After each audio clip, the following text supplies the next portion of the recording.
Hey, what's up guys? Just doing a quick video on the upcoming Trailblazer League. This is going to be the second league they've ever done. The first one was the Twisted League, if you guys remember that, where you were locked to Xayah and you were an Iron Man. This is going to be the second version of that. This time though, we are not being locked to Xayah. In fact, Xayah is not part of this league. Every other part of the game other than Xayah is going to be part of the league this time. Once again, we're going to be Iron Man. We're going to have an XP boost. You start out with 5 times. That's going to eventually go to 8 times, eventually 12 times, and eventually 16 times XP. So this time around, there's going to be relics, just like last time. The relics are a little bit different this time. There's going to be 6 tiers, and then there's 3 options for each tier. Along with the things that you choose, you will also have a passive unlock that you'll get no matter what once you get to a certain tier. So here they are. So the first tier is run energy will never drain while running. Second, fourth, and sixth tiers are XP boosts. Third and fifth tier are drop rate increases. The drop rate increase affects specific rare drops off bosses for the most part. So it's not going to affect like common drops. Like if you're killing Zulrah, you're not going to get more alkables and that sort of thing from this drop rate modifier. We still don't know what any of the relics are other than the first tier and then one from the fifth tier. The first tier is Endless Harvest. So what Endless Harvest does is it doubles the resources gathered from fishing, woodcutting, and mining. Your XP will be doubled as well, so you'll get XP for each one that you gather. And then they will also be sent to your bank. Unless your bank is full, then they'll be put in your inventory. Next is Production Master. So it completes all processing of materials.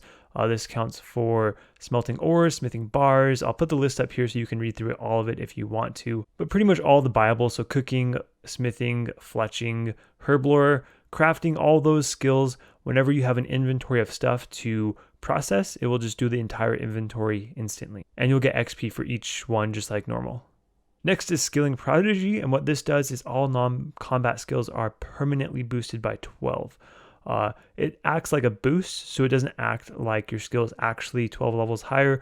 So things that you can do with a boost, such as kill Abyssal Demons, you can go kill Abyssal Demons with 73 Slayer rather than 85 Slayer, but you can't get a task of Krakens because that actually requires the actual level. Boosts don't get you Kraken tasks, so you have to actually have 87 Slayer to get Kraken tasks. Each relic has its own uses. I'm sure you guys can plan out what you want, what's going to affect your gameplay the most and what will benefit you the most. Really quickly, Endless Harvest is going to be good for AFKing. Production Master is going to be good to cut out the time making resources, making potions, cooking food, that sort of stuff. If you're a PVMer, you don't want to skill, you purely want to go PVM and you want to get through processing your materials quickly, that is good for that. Skilling Prodigy is if you want to complete the early game quick and if you want to complete a lot more tasks without actually having the level. So once again, this is probably going to be a good one for PVMers who don't want to like max out and don't want to get 99s. The unique twist for this league, other than the relics, is how they're splitting up the map. So we're going to have essentially the entire game accessible other than Xayah, but it's going to be split into chunks and you can only pick a few of those chunks. So you're going to start with Misthalin and Karamja. Then you can, by the end of it, you're going to be able to pick 3 other areas, 3 of 7. So there's going to be 4 areas that you're not going to have. So whatever you pick is going to heavily determine how this league is going to go for you, what content you're going to be able to do, what methods you're going to use to get your skills up. My recommendation for anyone that is having a hard time deciding what areas to pick the areas that have content that you like to do. You don't want to be spending the league doing content that you don't like to do. So if you don't like doing TOB, you don't like Nightmare, you don't like Barrows, don't pick Morytania. I went through each area and listed the benefits that I could think of here. For the Fremennik area, you have Vorkath, which has the Assembler. You automatically get Dragon Slayer 2 completed if you pick this area. So you have the Assembler, a good source of GP, crafting, fletching, farming, prayer XP, cooking XP from Vorkath. So if you're going to do the quest for the accumulator, you're going to have Asgarnia, Misthalin, and Morytania. So that takes 2 of your unlock to get that. The Ranging Cape requires Kandran and 99 range, and the Assembler requires Fremi, and is the best out of those. You get Basilisk Sentinels, which give you the face guard. You also get all of the different Fremennik helmets, which really encompass almost every helmet in the game that gives strength bonus. So if you don't pick this area, you're probably not going to have a strength bonus helmet unless you get a Nightmare helmet. or the Serpentine Visage. Another big thing is you get the Lunar Island and the Lunar Spellbook. So this gives you Astral Rune Crafting. That gives you the Baba Yaga shop, and the Lunar Spellbook is extremely helpful for crafting. You can use it for cooking as well. It's good for rune crafting. You need Magic Imbue for lavas, and you need the Orania Teleport for ZMI, unless you want to do ZMI really slowly. You get Keldgrim, which has construction supplies for the pools that you make. All the high-level construction stuff, for the most part, you need gold leaves, marble, and magic stones, and you can only get those in Keldgrim. You get DKs, which have the best in-slot combat rings, and you can also get good prayer XP from there if you have the Elite Diary done. With the Fremennik area, you also unlock Lava Rune Crafting if you also have the Desert area. You get the Fremi Agility course, and you get Miscellanea, which is huge for crafting, cooking, herb, fletch. You get nests, you can get construction XP, smithing XP, whichever one of those you choose to have your resources put on. Next we have Kandarin. This gives you Monkey Madness 2 auto completed. So you're going to have the MM2 caves, which are great for bursting or chinning if you want to get your magic and range up really quick. You get the Dragon Scimitar. You can 2-tick Shark on Apotal. You get the Apotal Agility course. You get Zenite Jewelry. You can get the Fighter Torso at Barbarian Assault. You get Smoke Devils, which are an amazing task for bursting or barrage. Along with that, you get the Occult and the Smoke Staff.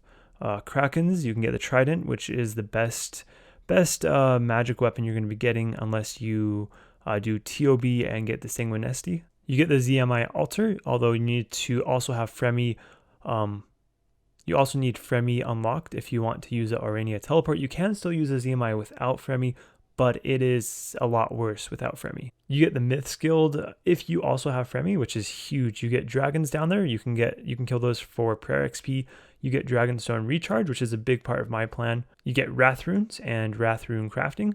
You get Runite Rocks, best cooking range, and super anti-fire potion. You also get the Seers course, the Artie course, Catherby Farm, Artie Farm, 3 fruit tree spots, 1 tree spot, and a bush. You get Artie Knights, which are good for cash before you can get to higher level PVM. You get Yanil, which has the Mage Guild, which is good for buying runes. You have Nightmare Zone imbues, Sand Pits if you have Asgarnia as well. Nightmare Zone will be turned off for this league, so you can't use that as a training method, unfortunately. You also have the Port Khazard Charter, which is good for banking supplies from the charter. You have red chins and regular chins, and you can complete the quest Eagle's Peak to unlock box traps in this area. You also have 2-tick Monkfish, which is a good way to bank some food. It's also really good at fishing XP. You get Barb Fishing, and you get the Fishing Guild, which you catch minnows and you can get shark pretty quick. Tirowin, this place gives you Zora, which gives you Blowpipe, Serpentine Visage, Magic Fang, Good Prayer, Farm, Rune Crafting, Smith, and Cooking XP. Gauntlet, which gives you crystal armor. Seldor, Blade of Seldor, gives you tons of alchables. This place is really good for cash. Runes, arrows, and crafting XP. You also get Zalcano, which gives some good runes and tons of smithing XP. You can also get the crystal tools, assuming you have the other areas to get the dragon axe and the dragon pickaxe. You get a magic shop, the Prif Agility course, which is pretty good. Sand Pit, which is also really good. The best furnace and the best anvil in the game. You get red Chinchampas, Runite Mining, the Laetia Fruit Patch, and Divine Potions. Mauritania, there's quite a bit of PVM from this area, so you get Barrows, which is good blood and death runes along with the Barrows armor. You have Theater of Blood, so you can get the Scythe, the Rapier, the Sanguinesti, Justiciar, Avernic, assuming you also have Asgarnia. You also get good smithing, crafting, herb, and farm XP from TOB. You have the Nightmare, which gives you the Inquisitor armor, which is the best melee armor in the game, Nightmare Staff, and the Orbs. You get Ectofuntis Prayer Training, the Werewolf course, Sepulchre, and the Ecto Farm Herb Patch. Harmony Herb Patch, you can get the Black Mask, which gives you the boost for Slayer. You get Slayer Tower, which has Gargs, Grotesque Guardians, Aberrant Spectres, Abbey Demons, and Necrils. You have Firewatch, which give you Blood Shards, and they're also amazing AFK melee XP. Essentially Nightmare Zone with just slightly nerfed XP rates. For the desert, we have Ali Mage's Shop. We have the Mage Training Arena, which can give you the Master Wand, Mage's Book, Infinity, and Bones to Peaches. You get Blackjacking, Pyramid Plunder, Agility Pyramid, Granite Mining, Sand Mining, and the Sand Machine. You get Calphite Queen, which gives you some herb, crafting, and farming XP. You get the Narda statue, which is good if you have the Elite Diary done, especially if you don't have the Rejuvenation pool. You get the guy in Narda that cleans herbs and makes unfinished potions. You get Ancients, which is huge, and Dart Tip Making, which is also huge if you combo that with the Blowpipe from Tirowin. Next, we have the Wilderness, which has the biggest list out of all of the areas that I have here. So there's lots of content in the Wilderness, although PKing will be active, so you can kill other players. Although when you die, you don't lose your items in the same way as you normally do in the Wilderness. It will be treated as a PVM death. So stuff will go to Death's Coffer or your gravestone, and you'll still have to pay a fee to get it back, the same fee you would have to normally pay when you die in PVM. So that could be a pretty big cash drain, but it is better than just completely losing all your stuff. So there's the Corporeal Beast, which gives you Spirit Shields, Cannonballs, Alks, a little bit of smithing, construction, cooking, and crafting XP. You have the Lundale Rune Shop up at the Mage Arena. You have the Mage of Zamorak down near Edgeville. You have the Abyss for Abyss Rune Crafting. You get the Magic Cape and Magic Cape Eye, and this is not the skill cape, this is the cape you get from the Mage Arena. You get Noted Dragon Bones in the Wilderness if you complete the Elite Diary, which would be really big for prayer training. You have Lava Dragons, which drop Alkables and prayer XP. You have the Chaos Altar, which is also a huge thing for prayer training. You have Black Chins and the Black Sallies, which are good Hunter XP, as well as if you were to chin with them, amazing range XP. You have a 3-tick Iron Spot and tons of Runite Rocks. You have Dark Crabs, which you can 2-tick fish, and that is the best food gathering in the game, along with close to the best fishing XP in the game. Revs, which drop tons of alkables, smithing, crafting, construction, fletching, firemaking XP. Rogue chests, which give you dragon stones, cooking and smithing XP. Laren's chest, which has Dagonhai, alkables, crafting, smithing, cooking, fletching, firemaking, farming XP. Venenatis, dragon pick, crafting, smithing, fletching, firemaking, herb, farming XP, alkables. Vedion, Callisto, kind of the same thing, and the KBD also kind of the same thing. So there's tons of supplies you can get from basically PVM in this area. So if you don't want to really gather too much supplies outside of PVM, this is probably a good area for you. As Garnia, this gives you Void, Elite Void, with if you have Kandaren unlocked as well. Godwar's Dungeon, which has, of course, Armadillo Gear, Bandos Gear, Armadillo Crossbow, Saradomin Sword, Staff of the Dead, God Swords, and the Zami Spear. You also get the Law Altar. You get the Valley Farming Patch, Troll Herb Patch, Remington Bush Patch, Valley Tree Patch, Tyverley Tree Patch, and you get the Mole, which is extremely good for nests, fletching, firemaking XP, arrows. You get the Crafting Guild, which has a Tanner and a great bank if you get the Crafting Cape. It has Motherlode Mine, which is a slow AFK mining XP method. And you bank a lot of smithing XP from it as well. You get the Mining Guild, which has Runite Ore, Fast Iron Mining, and Amethyst. Cerberus, where you can get Primordials, Pegasians, Eternals, Smolderings. It also gives you lots of alkables, prayer, and smithing XP. Then you get the Rogue's Den, which gives you rogue equipment, which is extremely good for Master Farmer, and GP and whatever else you're getting from thieving. Double Blood Shards if you have Mauritania.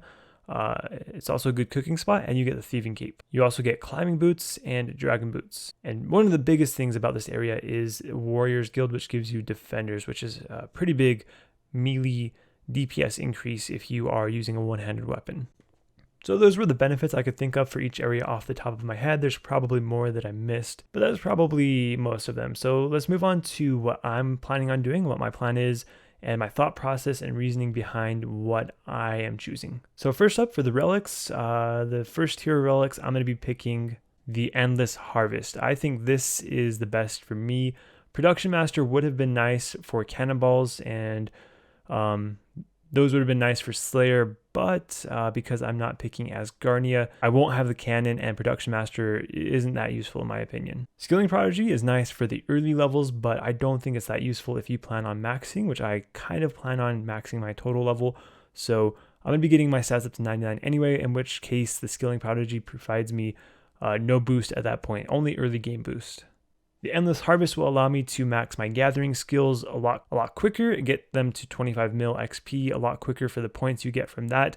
And not only that, I will bank a lot of stuff that I can then use to get my buyables up as well. I definitely enjoy skilling more than PVM, so I probably will be spending most of my time skilling rather than PVM. So I'm not one of those people that just want to get overskilling quickly and move over to PVM. Next, the 3 areas that I'm going to end up picking. So first, I'm going to pick Kandaren. Second choice will be Fremnik, and third choice will be Mauritania. So that will provide a pretty good mix of skilling and PVM. With those 3 areas, I can use some of the best methods to train my skills up in the game. I'll also get some PVM from DKs, Nightmare. I'll probably do some TOB as well, and Barrows. So the skilling methods that those 3 areas provide me, birdhouses are in the initial area. I'll do those from 1 to 99 Hunter. Herblore, I'll basically be able to max out Herblore just from herbs from Miscellanea. I'll also still probably be doing some herb runs as well, so if it isn't quite enough, then I will get some herbs from farming. Thieving, I'll do Master Farmers and RD Knights. That will get me seeds and cash. Fishing, I'll have Barbarian Fishing, which is extremely good fishing XP, and it will get me Agility XP in the early Agility levels. I may also do 2-tick Monkfish, which is even better XP than Barbfish, or pretty close to the same. And you can bank a lot of food that way as well. Also with Endless Harvest, Karambwans are going to be extremely AFK because I believe the fishing spot never moves. So all my fish will just go straight to the bank. The fishing spot never moves. So if I need some AFK time, I can go and fish Karambwans for some super easy fishing XP and banked food as well. For smithing, I'll be able to buy ores from the Blast Furnace and use the Blast Furnace to get smithing XP. Fire making, I plan on burning teak logs that I get from 1.5 tick cutting at Fossil Island that you get with the first initial area. Wood cutting, I plan on doing Soliceps and 1.5 tick wood cutting. Crafting, I plan on maxing out with the gems that I mine from gem mining. So with that, I'm going to do mining at the gem mine in Karamja, Shiloh Village. So both of those skills will be knocked out very easily because those are some of the best methods you can use in the game. Rune crafting, I'm going to do with ZMI and Day Alt Essence. So once again, one of the fastest methods for rune crafting. Construction, I will use teak planks that I get from 1.5 tick teak. Prayer, I'll be able to get bones at the Myths Guild, and I'll be able to make a gilded altar. So once again, prayer is going to be done almost the fastest way possible. Agility, I'll have the sepulcher. So once again, one of the fastest methods, or the fastest method in the game, unless relics change that. Cooking, I can cook Karambwans that are AFK. So once again, the fastest method in the game for cooking. Farming, I'll have plenty of tree patches and fruit tree patches. Fletching, I can do broad arrows. So yeah, almost every single skilling method I'll have access to, close to, if not the best method in the entire game with these 3 areas.